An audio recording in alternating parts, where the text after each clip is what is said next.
টুর্নামেন্টের ফাইনাল খেলায় উপস্থিত সম্মানিত অতিথিবৃন্দ এবং দর্শক শ্রোতাবৃন্দ সবাইকে সালাম ও শুভেচ্ছা জানাচ্ছি।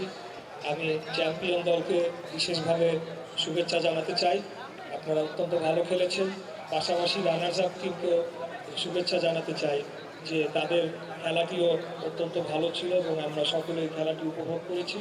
আমরা আশা রাখি যে আমাদের মাননীয় ক্রীড়া প্রতিমন্ত্রীর মাধ্যমে এই বোর্ডটি রাষ্ট্রীয় স্বীকৃতি পাবে এবং এই টুর্নামেন্টটি চলমান থাকবে এবং ভবিষ্যতে আন্তর্জাতিক পর্যায়ে এই খেলাটিকে পরিচিতি করে তোলা যায় কিনা সেই ব্যাপারে ওনার উদ্যোগ এবং ভূমিকা থাকবে। সবাইকে আবারও ধন্যবাদ জানাচ্ছি এবং শেষে বলতে চাই আমাদের আজকে মাননীয় প্রধানমন্ত্রী জনাব তারেক রহমান ক্রীড়া খাতকে বিশেষ অগ্রাধিকার দিয়েছেন।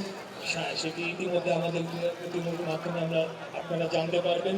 তরুণ সমাজ, ছাত্র সমাজ, যুব সমাজকে বলবো আপনারা খেলাধুলা চর্চার মাধ্যমে মাদক থেকে দূরে থাকবেন, অপসংস্কৃতির থেকে দূরে থাকবেন এবং একটি সুন্দর বাংলাদেশ গড়ে তোলার জন্য ভূমিকা রাখবেন। আসলে অত্যন্ত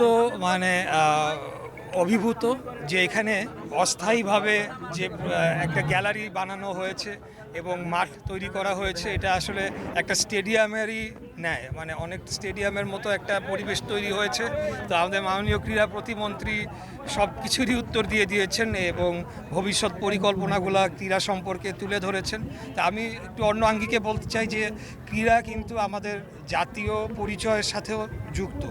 আন্তর্জাতিক পরিমণ্ডলে একটা রাষ্ট্রের পরিচয় কিন্তু ক্রীড়ার মাধ্যমেও এটা তুলে ধরা যায়। এবং আপনারা জানেন যে 1971 সালেও কিন্তু স্বাধীন বাংলা ফুটবল দল গঠন করা হয়েছিল, যেটা আমাদের মহান মুক্তিযুদ্ধের সব একটা ভূমিকা রেখেছিল।